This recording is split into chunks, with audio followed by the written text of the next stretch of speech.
माँ की ममता की दर्द भरी कहानी। एक गांव में एक परिवार अपना जीवन सुखी से व्यतीत कर रहा था। उस परिवार में केवल सुमन और उसका पति रमेश रहता था। उनकी शादी को 9 साल हो चुके थे, लेकिन अब तक उनके घर में कोई बच्चा पैदा नहीं हुआ था। इसी बात से सुमन और रमेश दुखी रहते थे। लेकिन कुछ समय बाद का ऐसा परिवर्तन हुआ। अचानक सुमन के पति को ऐसी बीमारी हो गई कि वह बिस्तर पर लेटने के बाद फिर से उठने की क्षमता खो बैठा। शायद उसे कैंसर था, इसीलिए काफ़ी दुबला पतला व कमज़ोर हो गया था। सुमन अपने पति रमेश को बीमारी से बचाने के लिए शहर के बड़े से बड़े अस्पताल भागने लगी। हर तरफ से लाचारी व पति की तबीयत में कोई सुधार न होने पर सुमन मायूस होकर अपने पति को घर ले आई। घर आते ही सुमन के पति की हालत धीरे धीरे और बिगड़ती गई। इसी दौरान सुमन को पता चला कि वह गर्भ से है।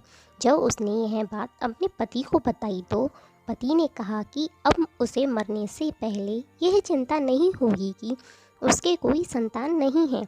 अब यदि मैं मर भी जाऊं तो यह बच्चा जन्म लेगा, तुम्हारे जीने का सहारा बनेगा और बुढ़ापे में तुम्हारी सेवा करेगा।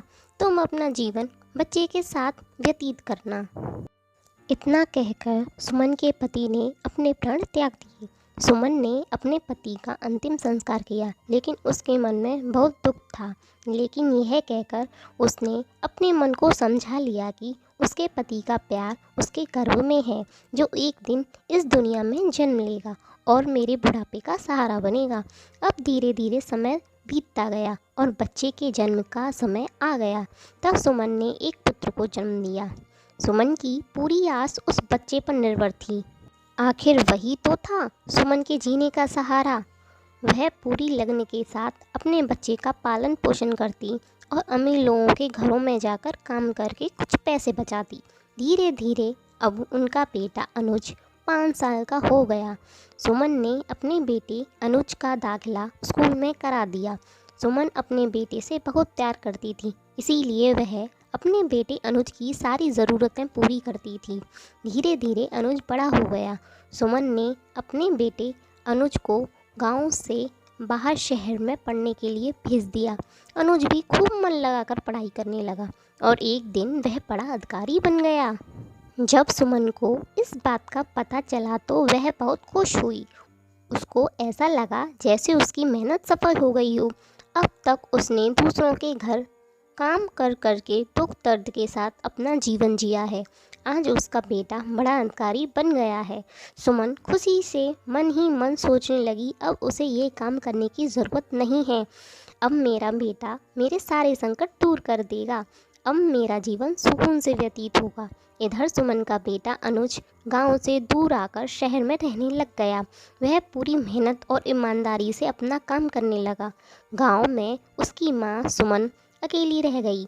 वो हर पल अपने बेटे का इंतज़ार करती और सोच में डूबी रहती कि कब मेरा बेटा आएगा और मुझे अपने साथ लेके जाएगा।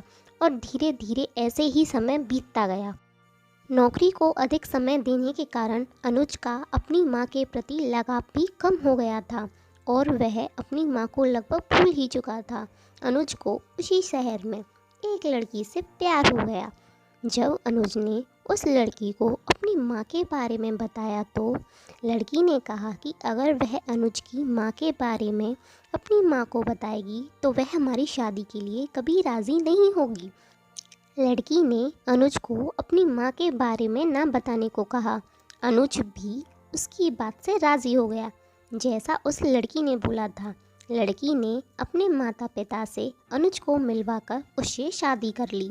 अब अनुज अपनी पत्नी के प्यार में इतना फंस गया था कि वह अपनी माँ के सारे कष्ट भूल गया कि कैसे उसकी माँ ने इतने दुख दर्दों से उसको पाल पोस कर पढ़ा लिखा कर आज इस काबिल बनाया है कि आज वही बेटा अपनी माँ को भूलकर ऐशो आराम की ज़िंदगी जी रहा है।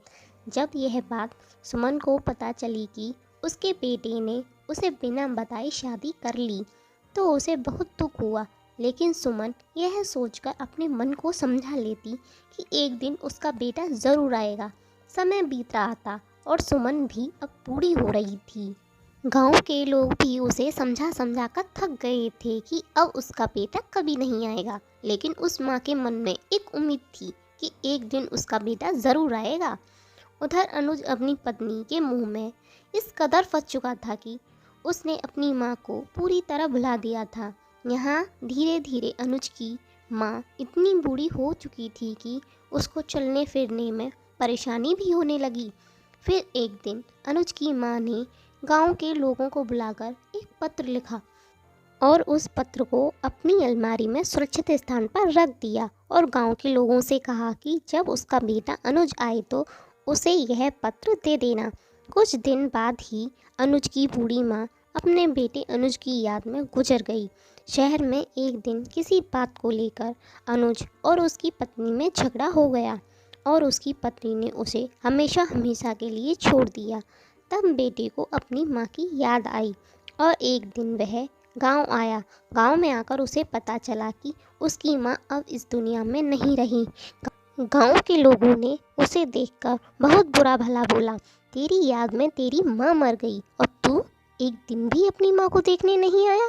तेरे नाम की एक चिट्ठी रह गई है जो तेरे माँ ने तेरे लिए छोड़ी है। बेटी ने जब चिट्ठी खोलकर देखी तो उस चिट्ठी में माँ के दर्द भरे जीवन का सारा दर्द लिखा था कि कैसे उसने अपने बेटे को दुख दर्द और कष्टों के साथ पाल पोस कर बड़ा किया था। और अंत में लिखा था कि बेटा, अगर मेरे कारण तुझे और तेरे परिवार को कोई समस्या आई हो तो मुझे माफ़ कर देना। अब बेटे को अपनी माँ के प्यार का एहसास हो रहा था।